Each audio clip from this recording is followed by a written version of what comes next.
मोहतरम अज़ीज़ व दोस्तों, आजकल मैं वीडियो बना रहा हूँ राम राज के ऊपर।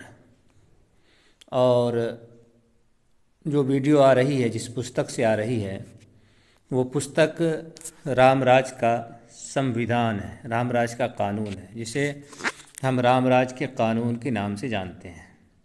कई वीडियो आई है, उन वीडियो के अंदर बहुत कुछ जानकारी की बातें थीं और बहुत अच्छी अच्छी बातें थीं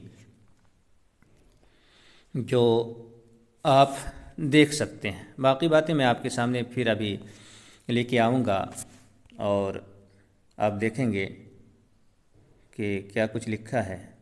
तो मैं शुरू करता हूँ दिखाने के लिए। किताब का नाम है वशिष्ठ धर्मसूत्रा। आप जानते हैं कि वशिष्ठ राम जी के पुरोहित थे और यही पुस्तक रामराज का संविधान था।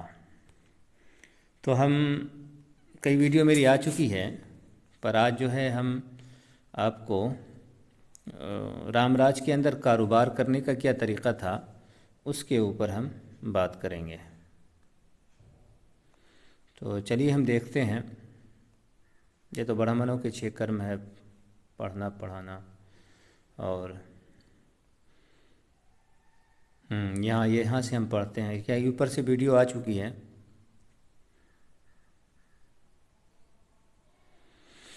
यहाँ से देखते हैं। रामराज के संविधान का है और ये मेरे ख़्याल से अध्याय 2 होगा, दूसरा अध्याय है शायद के। देख लेता हूँ, यहाँ ये दूसरा अध्याय है, देखे ध्यान में रहे आपके। और इस अध्याय से मेरी कई वीडियो आ चुकी हैं, देख रहे हैं सब पे लाल निशान लगा हुआ है। तो ये बातें जो थी वो आ चुकी हैं और बाकी बातें हम जो थी उसको बताने। यहाँ देखें,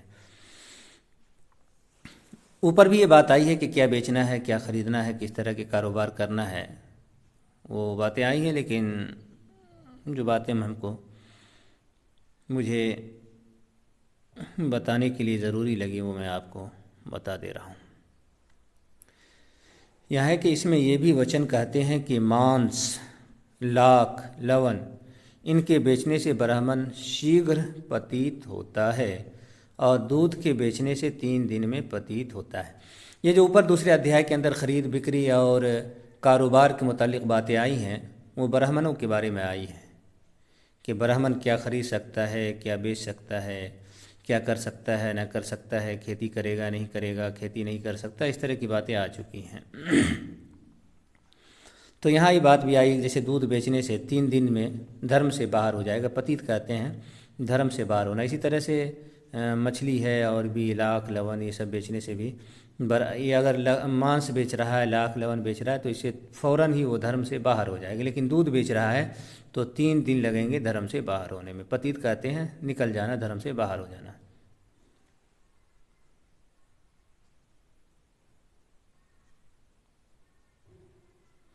फिर यहाँ जैसे पशु के बारे में आया है, ग्राम के पशुओं के बीच में एक खुर के पशु और केशों वाले पशु तथा उनके सब पशु पक्षी और दाढ़ वाले पशु, तिल, ये सब बेचने के अयोग्य कहें, यानी ये सब चीज़ें नहीं बेच सकते हैं। इसमें यह भी वचन है कि भोजन, उबटना, इनमें अन्य जो तिलों से कार्य करता है वो विष्ठा में कीड़ा होकर पितरों सहित नरक में डूबता है। और आप जोत कर जो तिलों को उत्पन्न करे तो इच्छा के अनुसार बेचे।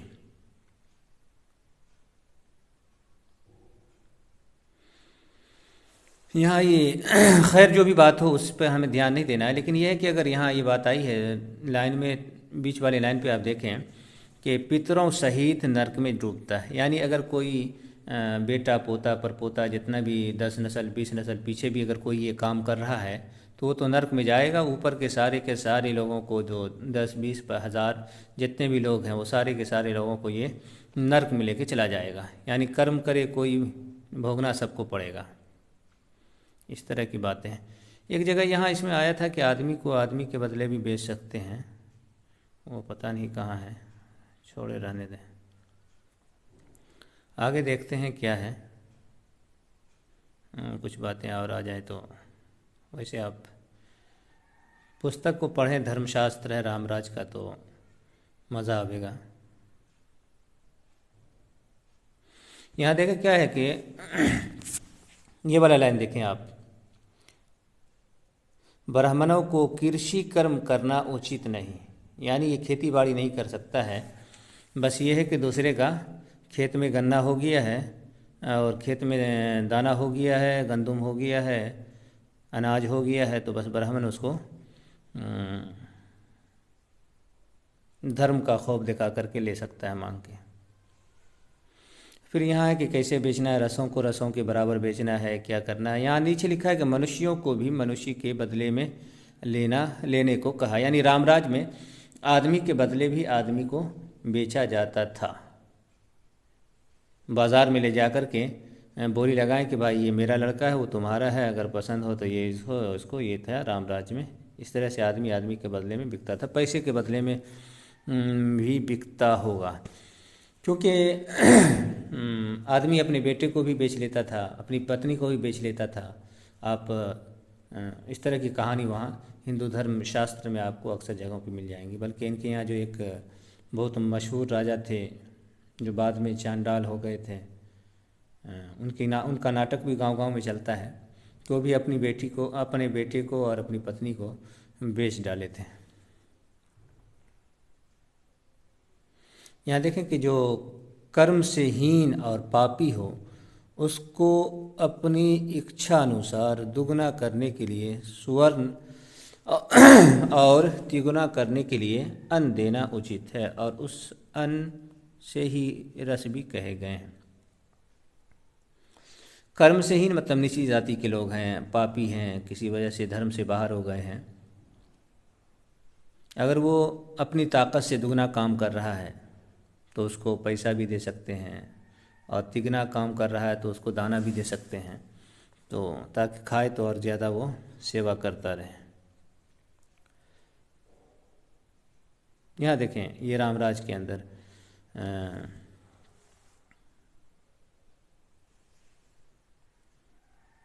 यहाँ पे आप समझ लें कि टैक्स के बारे में है कि रामराज के अंदर कितना इंसाफ था। यहाँ लिखा है कि और 100 रुपये पर, यहाँ से आप देखें, इसको भी ले लें तो बेहतर रहेगा, और 100 रुपये पर चारों वर्णों से 2, 3, 4 और 5 रुपये महीने का ब्याज कर्मानुसार ग्रहण करे। यानी कि ब्राह्मण से 2 रुपये लें, क्षत्रिय से 3 रुपये लें, वैश्य से 4 रुपये लें, और शूद्र से 5 रुपये टैक्स लें। यानी इस तरह का नियम बना हुआ है।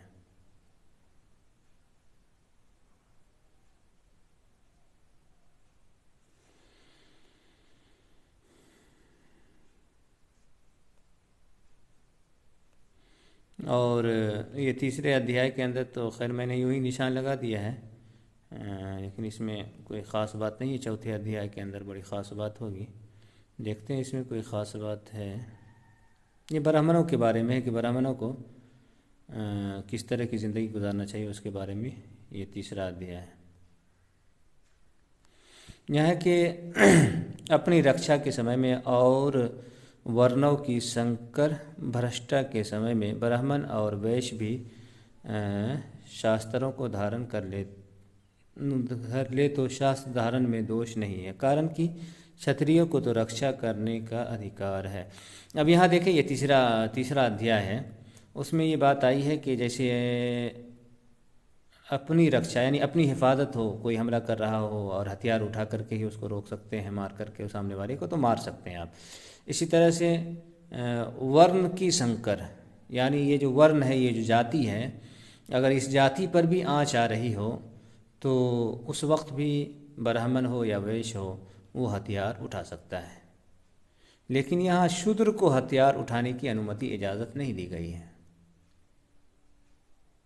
क्यों? इसलिए कि अगर शूद्र के हाथ में हथियार आ गया तो जो इतनी जलालत भरी ज़िंदगी इनकी गुज़र रही है, इतनी गंदी ज़िंदगी गुज़र रही है, ग़ुलामी वाली ज़िंदगी गुज़र रही है, जानवरों से बदतर ज़िंदगी गुज़र रही है,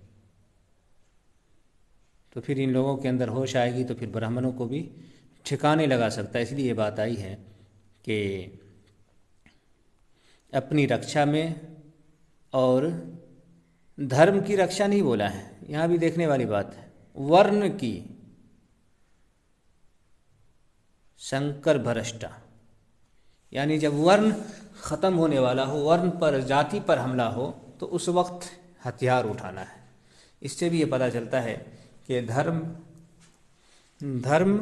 हिंदू धर्म के अंदर धर्म से बड़ी वो जो है जाति होती है। और अब देखें क्या है, आगे देख लेते हैं है कुछ की नहीं है।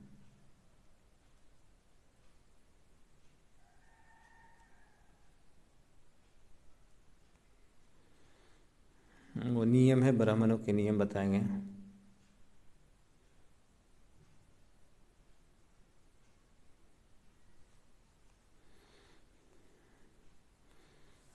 इसमें क्या है,